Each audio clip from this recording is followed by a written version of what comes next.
It is now my pleasure to introduce Sister Donna. For those of you who may not know Sister Donna, she is an Adrian Dominican sister and a board-certified clinical psychologist. She has served in a number of executive leadership capacities in religious life and healthcare, and is honored to serve as the president and CEO of Catholic Charities USA. She has once again been nominated as one of the top 50 Power and Influence Leader of 2021 by Nonprofit Times. Sister Donna is passionate about caring for those who are struggling on the margins of society and work to transform systems to care for them with dignity and respect. Please join me in welcoming our president, Sister Donna.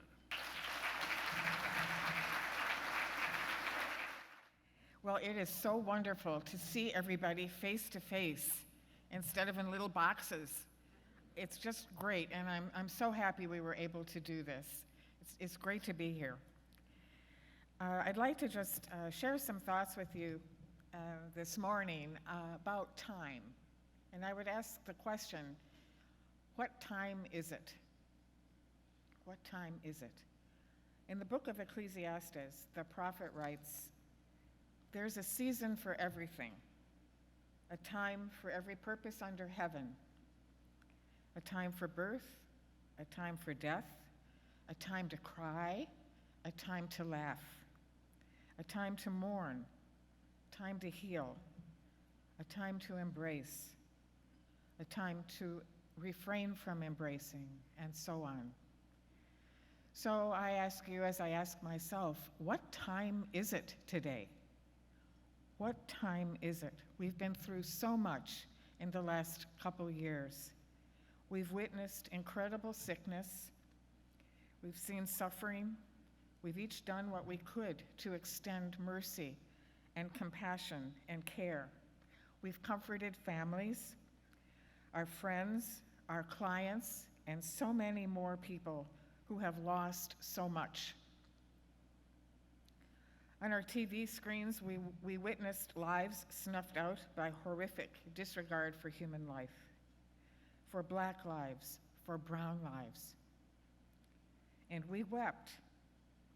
We shared moments of shock and terrific grief as we saw our Capitol stormed and ugly faces of rage confront us on the screens of all the devices we have in our homes. We've been through hurricanes and fires and floods and tornadoes. We've tended to the physical and emotional trauma of the migrants and refugees who continue to come to our country. We've been stretched to the limits of our capacity to extend compassion and fundamental human kindness. But somehow, with God's abiding care, we've made it through, and we're here, which is fantastic. So what time is it now? In God's time, on our watch, I believe this is a time for healing. It's a time for hope, a time to be reinvigorated.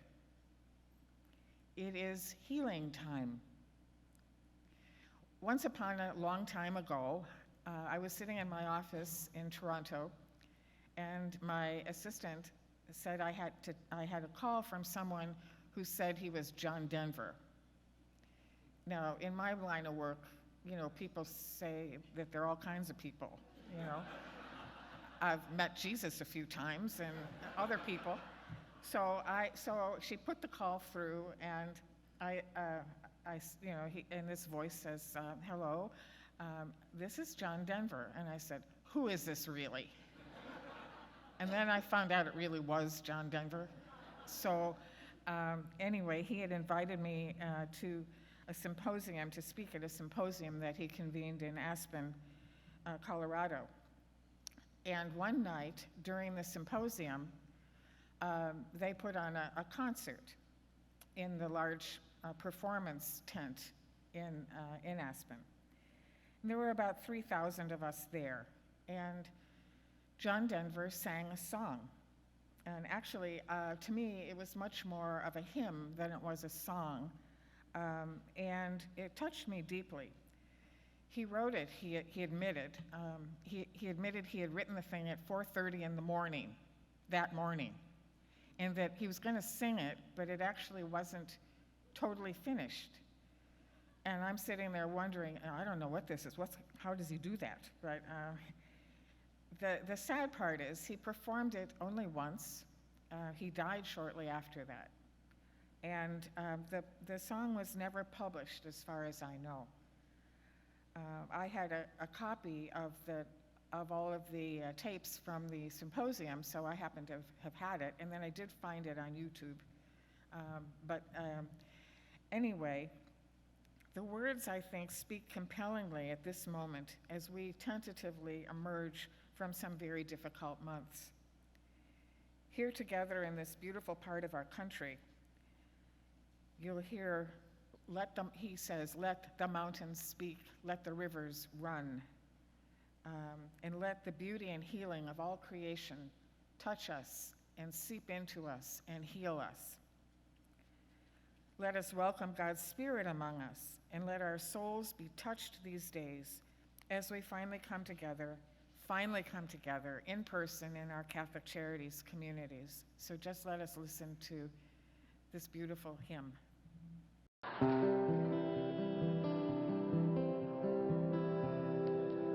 Let the mountains talk, let the river run. There is wisdom here, there is much to learn, there is much to know, much to understand in this healing time all across the land.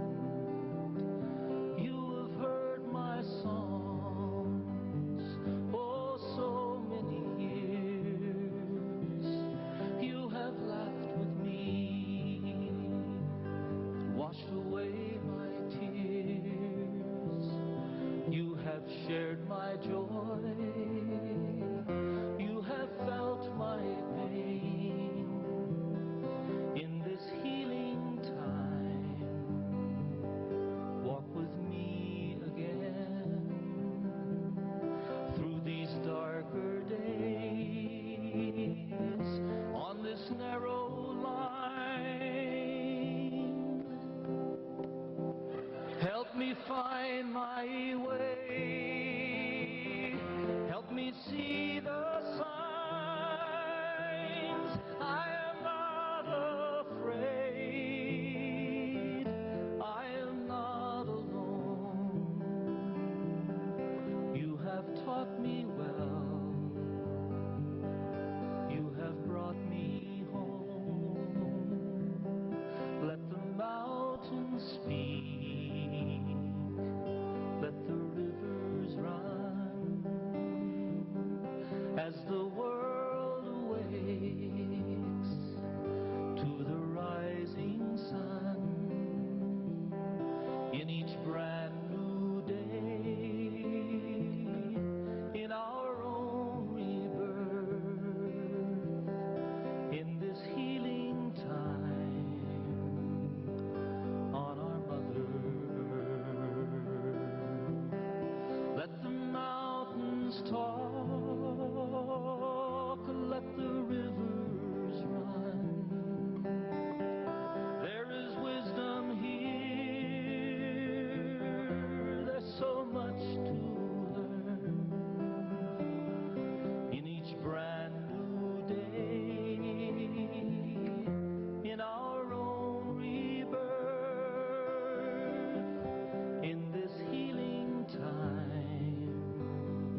Talk about being ahead of his times. 1995. Amazing, huh? It is healing time. I want to say we've had enough of the pain. It's time to heal. We count on God's spirit of hope to propel us forward into the heart of Jesus' mission with renewed energy and commitment, knowing that our ministry touches into the very heart of the gospel. Pope Francis told us to set loose a contagion of hope. Set loose a contagion of hope. So together we might devour the deadly viruses of COVID and the pervasive viruses of hatred and cruelty. So how have we, ministers of mercy, conveyed healing and hope during these very long, seemingly interminable months? When Jesus instituted the Eucharist, he told the disciples to take and share it among you. You have distributed 20 million pounds of food to people whose income has been lost. 12 million people were fed by Catholic Charities. 44 million meals have been served. 450 new food distribution centers have been added, and hundreds of pallets of water found their way to disaster survivors all over the country. Whether it's distributing food or delivering water or handing out household supplies, hundreds of Catholic Charities sites remain to this day in high gear through these very tough days. You are doing that. And Jesus says, if anyone gives so much as a cup of cold water, as the pandemic continues to ravage our world, we distributed at least 5 million masks, face shields, and gloves. 15,000 gallons of hand sanitizer helped clients and coworkers stay safe, and over $10 million of direct funding helped agencies on the front lines. You'll remember that early in the pandemic, when this really hit us full force, that our agencies in New York City and Brooklyn and Queens were hit exceptionally hard. They actually became the catalyst for us acquiring large donations of PPE and prepared us for the magnitude of need that we faced across the entire country as the months rolled on. I recall my own sleepless nights before we got the PPE, being worried sick about our people on the front lines with no protection. Our donors came to our aid. Many people in this room were responsible for getting some of those supplies, and we distributed them as fast as we could. And all of you worked despite the risk. And Jesus says, love one another. As rents are due and people have no means to pay, fear of eviction looms large to this day. As of last month, the Francis Fund for Eviction Mitigation, established by Catholic Charities USA and the Felician Sisters and the Felician Services, has assisted over 3,500 people avoid eviction as those dollars got pushed out to all of you where you were facing these horrible crises.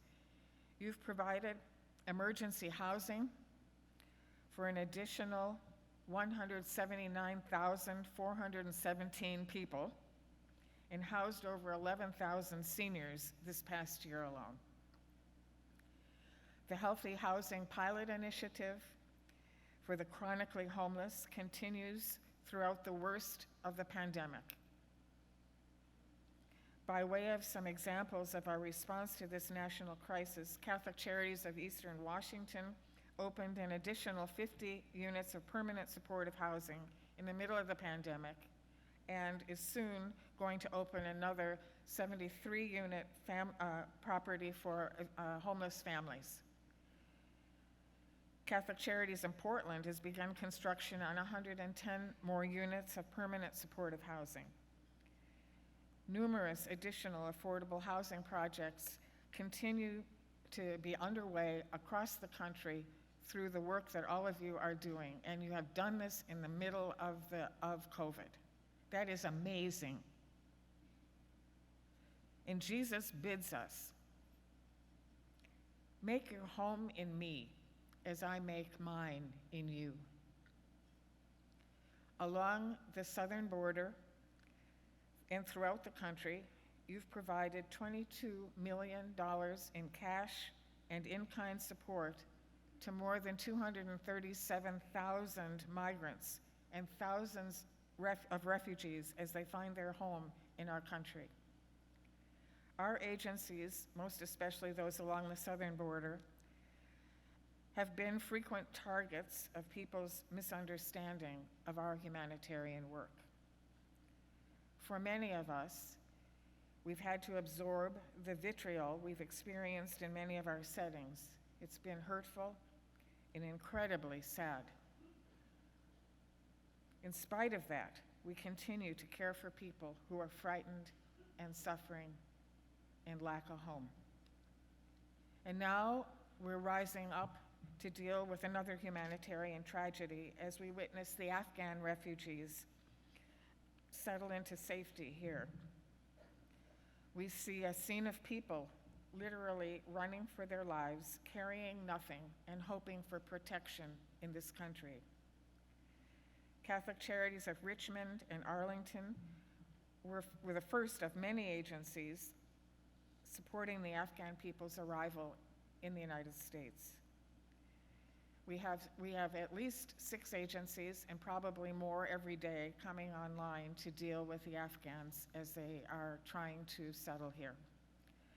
And now, we're facing another enormous crisis in Del Rio, and Catholic Charities in San Antonio is working to help the Haitians in this terrible scene that we're seeing with people riding horses with whips in their hands, beating the Haitians.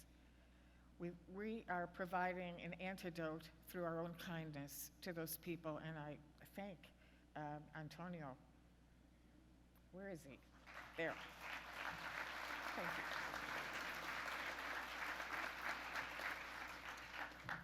And Jesus says, I was a stranger, and you welcomed me. With debilitating depression, suicidal ideation, and substance dependency escalating as the pandemic continues to wear on, your agencies have helped well over 500,000 people access health, wellness, and behavioral health services. Through the innovative measures that you've undertaken, such as the use of telehealth, creative care delivery models, you remained undaunted in your commitment to provide care and solace to anxious and disheartened people. You organized pop-up vaccine clinics and emergency aid stations in many sites across the country to try to help those who were frightened about getting vaccinated.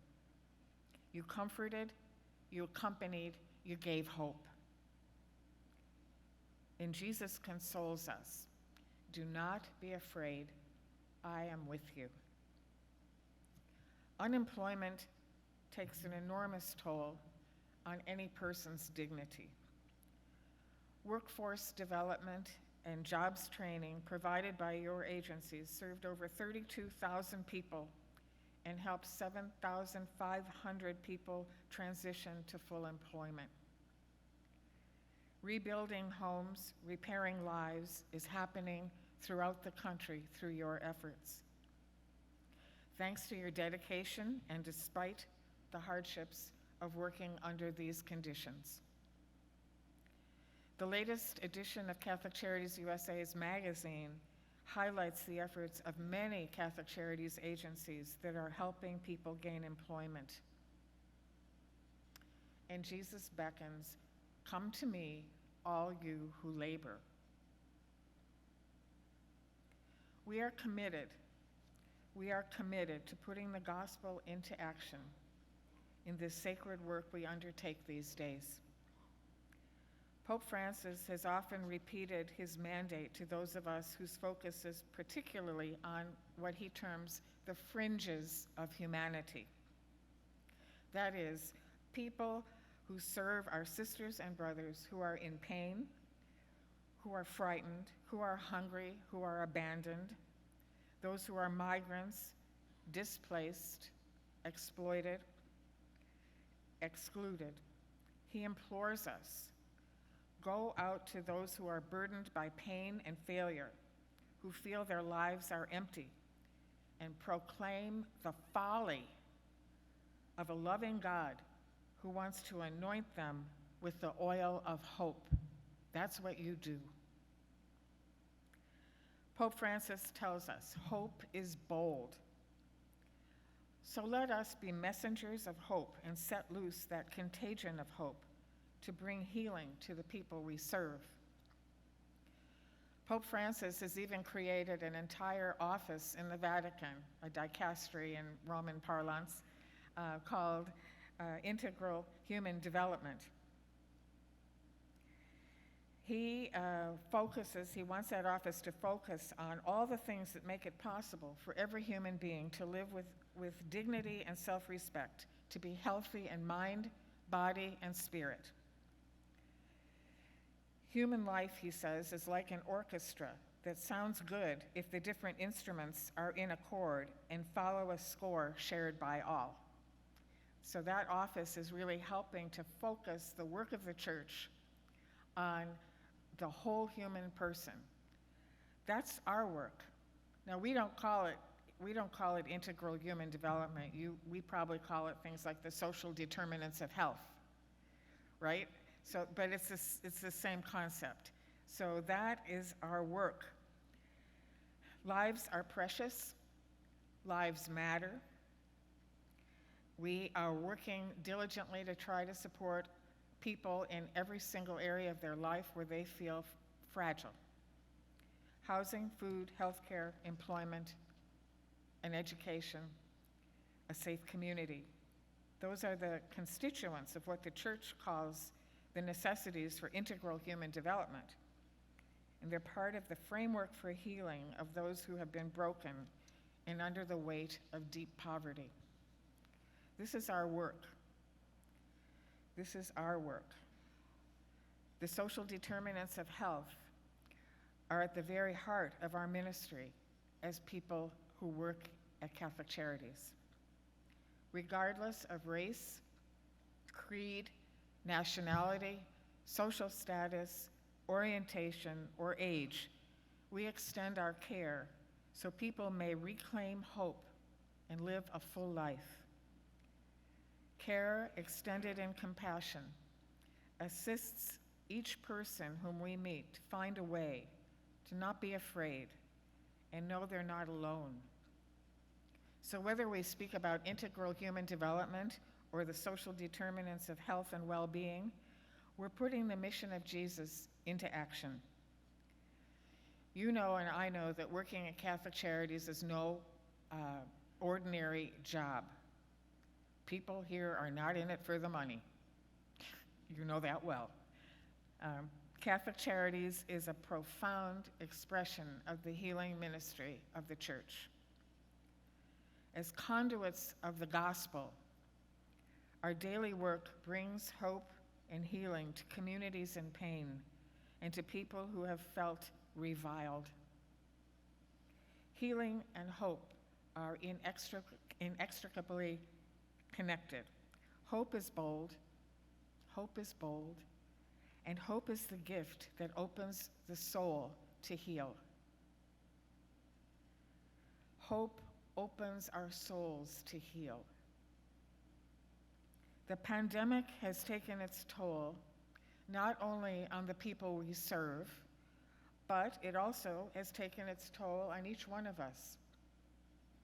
I believe strongly that realizing that that we have been affected by it in ourselves, in acknowledging how we've been affected by the detritus of the pandemic and the many other traumas that have befallen us this past year, is what impels us as agents of hope and ministers of healing. Some of you might recall the spiritual classic, it's quite old now, by Henri Nouwen, The Wounded Healer.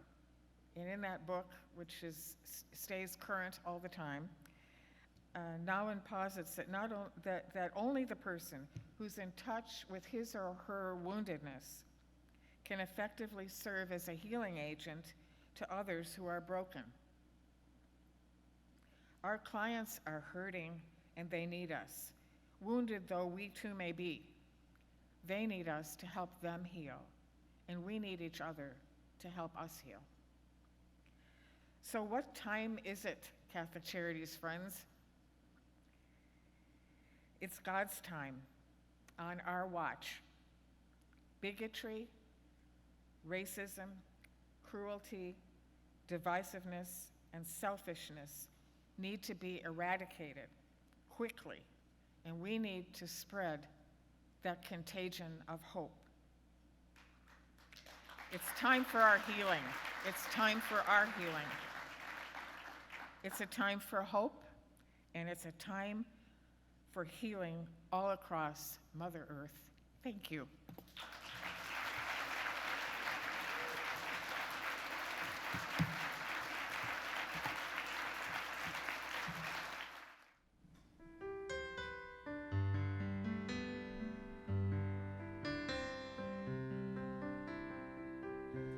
Let the mountains talk.